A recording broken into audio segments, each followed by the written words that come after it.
The harvest is here. The time is now. This is the season of reaping, but you got to sow something if you want to reap. And I know that while you are sowing, sometimes we get tired. But I have been saying, let's wait on God. Let's wait on God with integrity. Let's wait on God and appreciate the things that he has given to us. Let's wait on God and not lie our way through the process. Let's wait on God and not try to jump in line ahead of our time. And let's wait on God with gratitude. But there are some things I know that you are waiting for. Let's start with your money. You are waiting for your money to get serious, because right now that money is funny and that change is strange. You know, that money is not lasting. They talking about living from check to check. No, you living from check to Monday. You all know I talk about this. You get paid on Friday. You kick it on the weekend. You pay on your past due bills. And by Monday, you're broke. And you know what? You're sick and tired of this. You're tired of it. I was tired of it. I thought I would live my whole entire life broke. I thought I would live my whole entire life struggling. I thought I would live my whole entire life and never have enough. That's because I wasn't waiting on God. You see, when our money is funny and our change is strange and we're not able to do the things that we want to do because we can't afford them, sometimes we go ahead of God and we buy the stuff anyway. We buy the stuff anyway. I talk a lot about when my husband and I bought our first home. Yes, it was a blessing to get approved for a mortgage and buy that house. It was our first little house in Summit, Illinois. It was $90-something thousand. The sellers paid the closing costs. They paid 6% towards the closing costs. We scraped up every single dime we had. Scraped up every single dime we had. Got in the house, couldn't afford any furniture. Couldn't afford to do the things that I needed, that I wanted to do in the house. So I went ahead of God. And even though I got approved for the mortgage, or my husband we got approved for the mortgage, we really were not ready, right? My money, I had not learned yet how to save. I had not learned yet how to live below my means. I had not learned yet how to delay gratification. I had not learned that I needed to stop trying to impress people and keep up with the Joneses. So what did I do? I got in the house and I pretended that I had everything that you want to impress people. You want to invite your family over. So I was spending money on Christmas dinners and Thanksgiving dinners and, all of those things. And then I started making more money. But the more money I was making, the more money I was spending, right? So while you're waiting on God to help you get to the next level financially, ask yourself, what are you doing right now with the money that he's given you? Okay? Because here's the deal. There is no reason to run out of money. Not completely. Anyway, there's no reason to run out of money. Now, do not get me wrong. I know that there are times when you get your check and that entire check has to go towards bills because something is going to get cut off. There's a light bill or gas bill or, the car note or something like that. But you knew that was coming. That's not a surprise. We know those bills are coming. That's not a surprise. But what do we do anyway?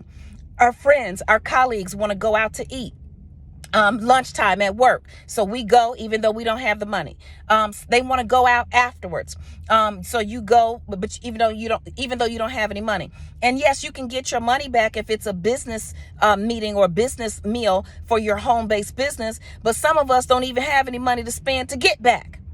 Okay? We don't have the money yet to spend to get it back. So while we are waiting on God and we're asking him to bless us with more money so we can do the things that we want to do, the things that we think we deserve, then let's just be very mindful. Remember, I said we got to take care of the things that he has already given us, even if we don't like it. You don't like that little bit of money? Go get some more. Work 2 jobs, 3 jobs, whatever you have to do. When I was in my 20s, it was like my name is Lenny and I got plenty, okay? I had 52 jobs. Now, I was running nowhere fast. It was like being on a treadmill, running and you're not going anywhere. Yes, that was definitely the truth. But the point is, I did not quit. Now, unfortunately for me, I was feeding my spending addiction. So the more money I made, I was spending even more than that. Okay. So we've got to be careful about that as well. Got to be careful about what we're doing. I'm just going to repeat this very quickly. The 10, 10, 30, 50. If you are waiting on God and you're trying to get a financial breakthrough, the first 10% you tithe, the next 10% you save, 30% is cash on a separate debit card for your incidentals. Okay. Put that cash on a separate debit card, separate from your checking account with your bills, and have that money available so you can avoid a spending addiction, which is what you have when you go to the grocery store for toothpaste and walk out with $179.47 worth of stuff you don't need. You all have heard me say that 10 million times, but sometimes we need a reminder. I've needed a reminder. Now, I haven't spent more money than I make, but since we started opening up in the pandemic, I'm going out spending money. I'm like, oh no, let me slow down, Jim Shoe. Slow down, Jim Shoe. I am about to stay my booty in this house. Yes, my butt. I'm going to stay in this house and I'm going to eat what is here in this house. We're going to cook the food here. Okay. Because the money doesn't talk. Some say money talks, but I say money walks away from you quietly and you don't know where it went. So if your money is funny, your change is strange, you're waiting on God, then treat that money the right way. Take care of it. Do not run ahead of yourself. And I've often said this as well. Is the devil your accountant, right? Because when it's time to tithe, some of us start thinking of everything else we got to do with that money.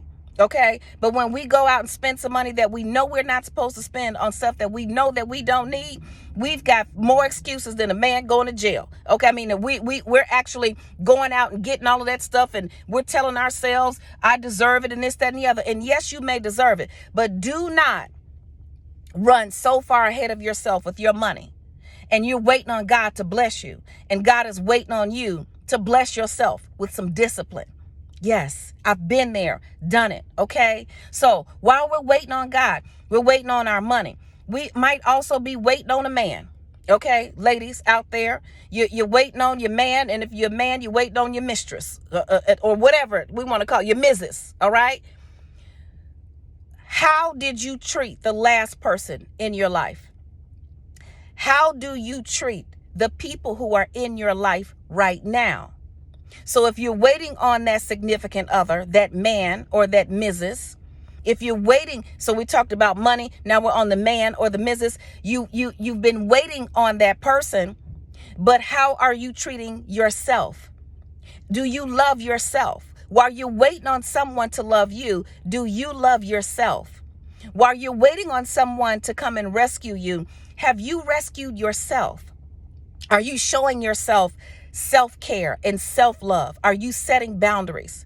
I was in a relationship in my late teens, early 20s that almost took me out of here. It was my first time, just being in a relationship in that way. And I was just so smitten. And when it didn't work out, I didn't know what to do with myself.